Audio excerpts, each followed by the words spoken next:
আসসালামু আলাইকুম প্রিয় দর্শক, অন্য মঞ্চের আলাপচারিতায় আপনাদের সকলকে আমন্ত্রণ জানাচ্ছি। ফেব্রুয়ারিতে নির্বাচন হচ্ছে না, কি হচ্ছে এই প্রসঙ্গটা নিয়ে আপনাদের সামনে কথা বলবো। আজকে কয় তারিখ? আজকে আমরা 30 তারিখে কথা বলছি। 30শে নভেম্বর, ডিসেম্বর, জানুয়ারি, ফেব্রুয়ারি। সরকারের যে সময়সীমা দেওয়া আছে সেই অনুযায়ী সত্যিকার অর্থে ডিসেম্বর, জানুয়ারি, ফেব্রুয়ারি মানে নির্বাচনের জন্য মাত্র 2.5 মাস সময় আছে। আগামী কয়েকদিনের মধ্যে ফেব্রুয়ারির প্রথমার্ধে যদি নির্বাচন হতে হয় তাহলে তফসিল ঘোষণা হতে হবে। কিন্তু আজকে 30শে নভেম্বর, আপনি বাংলাদেশের অবস্থা দেখে আপনার কি কোনোভাবে মনে হচ্ছে যে বাংলাদেশে আগামী ফেব্রুয়ারি মাসে নির্বাচন অনুষ্ঠিত হবে? কোনো লক্ষণ নেই। গতকাল খুব ছোট্ট একটি রাজনৈতিক দল, এবি পার্টি, এটিকে ছোট বললেও ছোট বলা হবে না, কারণ এটি হচ্ছে জামাতেরই বি পার্টি। জামাত একসময় নিষিদ্ধ হয়ে যাবার কথা ছিল বা নিষিদ্ধ হবার আলোচনা ছিল আওয়ামী লীগের সময়।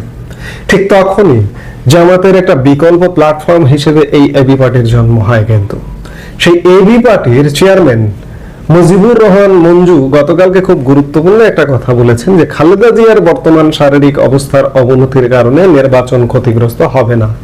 যেহেতু তাকে দলীয় প্রার্থী ঘোষণা করা হয়েছে, এই জন্য বিএনপি চাইলে কমিশনের কাছে নির্বাচন কিছুদিন পিছিয়ে দেওয়ার আবেদন করতে পারে।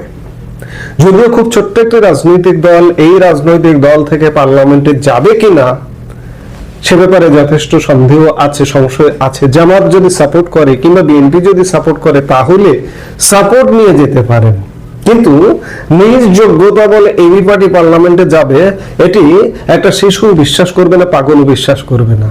সেই এবি পার্টির প্রধান নেতা মুজিবুর রহমান মঞ্জুর মুখ থেকে কিন্তু বেরিয়ে এলো যে বিএনপি চাইলে নির্বাচন কমিশনের কাছে সময় প্রার্থনা করতে পারে, যেহেতু খালেদা জিয়াকে কয়েকটি আসনে প্রার্থী ঘোষণা করা হয়েছে।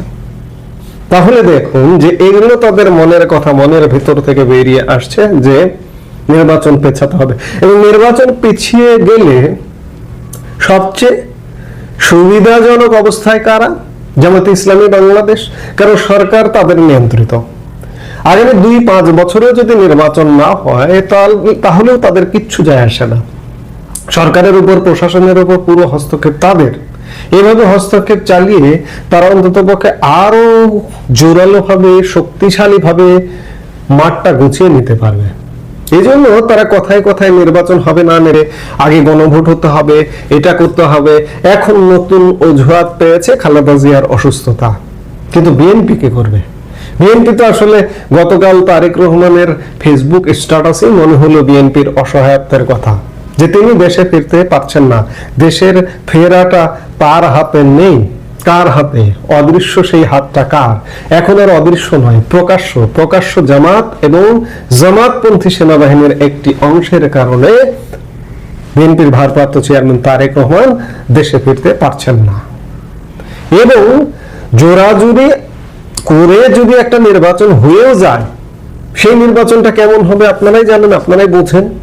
আমরা অতীতেও এমন নির্বাচন দেখেছি, 96-এর 15 ফেব্রুয়ারি নির্বাচন দেখেছি, বা বিভিন্ন সময় এরকম নির্বাচন দেখেছি। সেই ধরনের একটা নির্বাচন, কিন্তু সেই ধরনের নির্বাচনটাও হবে না। আন্তর্জাতিক নানান রকম চাপ আছে এবং আগামী কয়েকদিনের মধ্যে, কিছুদিনের মধ্যে আওয়ামী লীগেরও নিষেধাজ্ঞা উঠে যাবার খুব বেশি সম্ভাবনা আছে। সেই জায়গা থেকে সত্যিকার অর্থে বর্তমান সরকার, অন্ততপক্ষে ইউনূস সরকার, নির্বাচন করে যেতে পারছে না বা পারবে না। আরেকটি বিষয় যে নির্বাচনকে পেছানোর জন্য এই যে খালেদা জিয়ার শারীরিক অসুস্থতা কিংবা তারেক রহমানের দেশে ফেরানো, এগুলো কি কোনো স্ক্রিপ্টের অংশ? কিংবা খালেদা জিয়ার দল বিএনপি কি ডক্টর ইউনূসের আরেকটি নতুন ফাঁদে পা দিচ্ছে কিনা? কারণ এর আগে লন্ডন বৈঠকে তারেক রহমানের সাথে ডক্টর ইউনূসের বৈঠকের সেই বৈঠকটা ছিল একটা ফাঁদ, পাতানো ফাঁদ। এবং সেই ফাঁদকে কেন্দ্র করে একটা দীর্ঘস্থায়ী গ্যাপের নির্বাচনের একটা সময়সীমা ঘোষণা করা হয়েছে। এবং এখন যদি সেই নির্বাচনের সময়সীমাটাও পিছিয়ে যায়, কৌশল করে যদি পিছিয়ে দেয়, তাহলে কি হবে? তাহলে নির্বাচন অনিশ্চিত, খুব স্বাভাবিকভাবে। আরো যেটি বিষয় যে ডক্টর ইউনূস আসলে কন্টিনিউ করতে পারবে কিনা, নির্বাচন যদি সত্যি পিছিয়েই যায় তাহলে করতে পারবে কিনা, এরকম নানা প্রশ্ন আছে। কারণ দেশে বিদেশে ডক্টর ইউনূসের প্রতি একটা অনাস্থা আছে।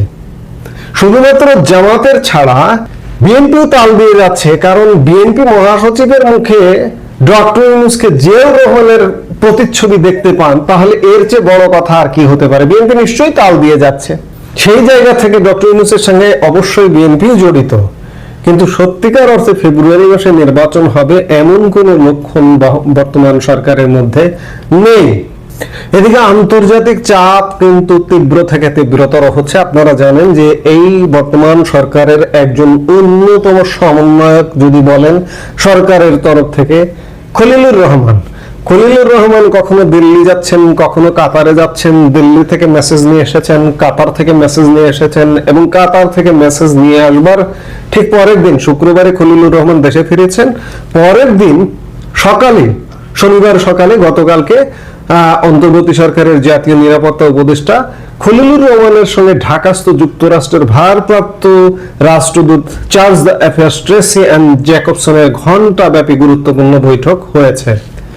শনিবার সকাল 10টা থেকে 11টা পর্যন্ত রাজধানীর মিন্টো রোডের 33 নম্বর সরকারি বাসভবনে ঘণ্টাব্যাপী এই বৈঠক হয়। সংশ্লিষ্ট সূত্র এই বিষয়টি নিশ্চিত করেছে। সূত্র জানায়, বৈঠকটিতে জাতীয় নিরাপত্তা উপদেষ্টা ডক্টর খলিলুর রহমানের ভারত সফরের আলোচ্য বিষয়ে, আসন্ন জাতীয় সংসদ নির্বাচনের সার্বিক পরিস্থিতি বিষয়ে এবং আদালতের দণ্ডপ্রাপ্তদের ভারত থেকে ফেরত আনার বিষয়ে আলোচনা হয়েছে। সবকিছু মিলে আমরা সামনে খুব শীঘ্র একটা বড় ধরনের রাজনৈতিক টর্নেডোর মধ্যে পড়ে যাচ্ছি। কারণ দেশি বিদেশি আন্তর্জাতিক চাপ, দেশি বলতে বাংলাদেশের জনসমর্থন, আওয়ামী লীগের উপরে নিষেধাজ্ঞা, আওয়ামী লীগের উপরে নিষেধাজ্ঞা উঠিয়ে নিলে এই যে বর্তমান যে রাজনৈতিক দলগুলো আছে, জামাত, বিএনপি, এনসিপি, এই ধরনের রাজনৈতিক দলগুলো তারা কি প্রতিক্রিয়া দেয়, কিংবা আওয়ামী লীগ ধরুন এতদিন ধরে কর্মকাণ্ডে নেই, নিষেধাজ্ঞা উঠে গেলে আওয়ামী লীগ যদি কর্মকাণ্ডে ফিরতে থাকে এবং ফিরে এসে যদি তাদের সাথে এখনকার রাজনৈতিক দলগুলোর সঙ্গে মোকাবেলা করতে চায়, তখন কি পরিস্থিতি হয়, সেই পরিস্থিতিগুলোর উপর অনেক কিছু নির্ভর করছে। আমরা সত্যিকার অর্থে একটা রাজনৈতিক টর্নেডোর মুখোমুখি। এই ডিসেম্বরে আমরা রাজনৈতিক টর্নেডোর মুখোমুখি হতে যাচ্ছি।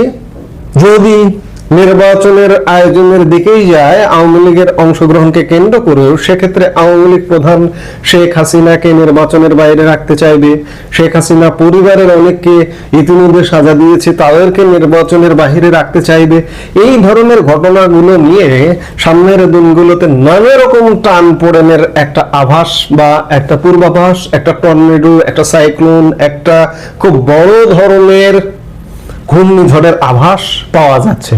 সেই জায়গায় এই টর্নেডো, এই ঘূর্ণিঝড় যদি আসে, তাহলে যে কোনো অজুহাতে ইউনূস সরকার নির্বাচনকে পিছিয়ে দিতে পারে।